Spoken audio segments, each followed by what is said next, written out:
ada beberapa model jam. Ada jam meja, ada jam dinding, dan ada jam tangan.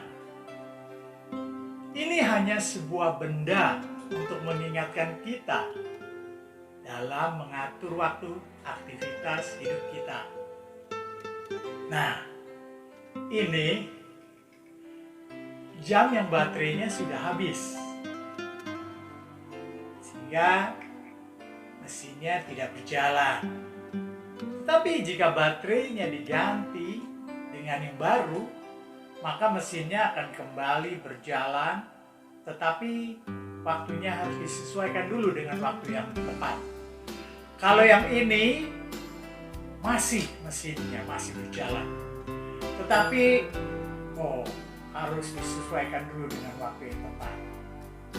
Ya, ini sudah disesuaikan dengan waktu yang tepat. Hampir di setiap rumah ada jam dinding, jam meja, dan juga hampir setiap orang memakai jam tangan. Atau ada juga jam yang ada di telepon genggam.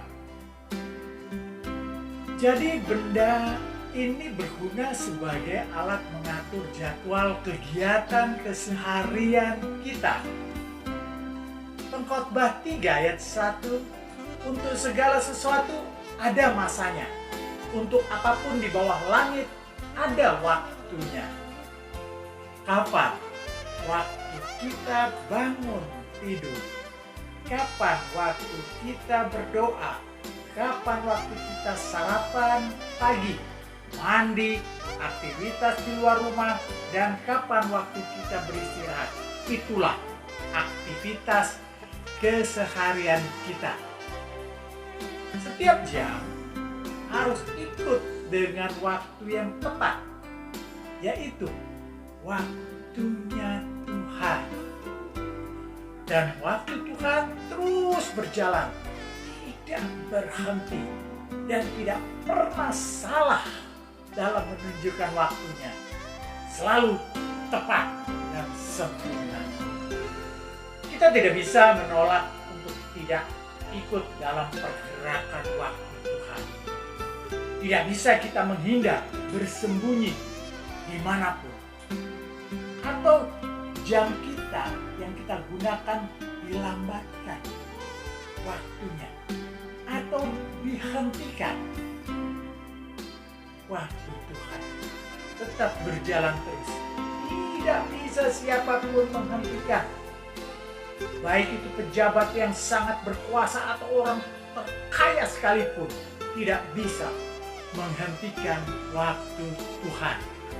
Apakah waktu yang disediakan kepada kita sudah kita gunakan secara bijak? Memakai waktu berjalan bersama Tuhan di jalan menurut kehendak-Nya, atau kita asik dengan waktu kita sendiri tanpa mau berjalan bersama Tuhan, maunya di jalan kehendak kita. Dan waktu Tuhan pasti mengantar kita ke suatu tempat perhentian sesuai waktu Tuhan kepada setiap orang. Dan hanya Tuhan yang menentukan kapan waktu kita tiba di perhentian. Ada 2 tempat perhentian yang menjadi pilihan tujuan kita. Selama Tuhan memberikan waktu, maka kita dapat memilih dengan bebas. Salah satu dari kedua tempat perhentian itu. Perhentian yang pertama, kesediaan kita mau ikut dengan kendaraan Tuhan yang dikemudikan oleh Tuhan Yesus. Dan kelak tiba di perhentian yang kekal, rumah Allah Bapa.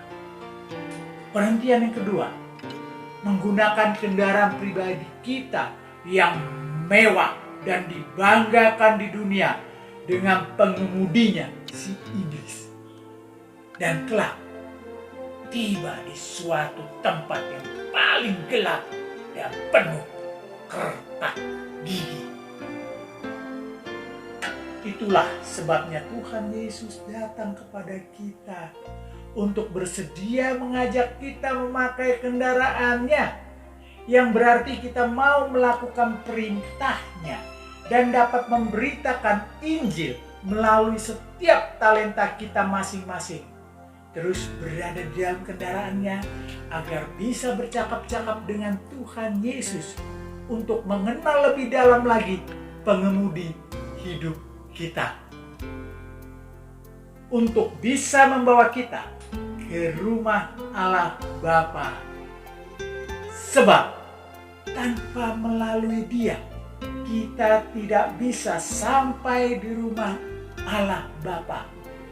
1 Petrus 4 ayat 2. Supaya waktu yang sisa jangan kamu pergunakan menurut keinginan manusia, tetapi menurut kehendak Allah. Mari kita segera masuk ke dalam kendaraan Tuhan Yesus sebelum waktunya habis dan kita tertinggal. Tuhan Yesus memberkati kita semua.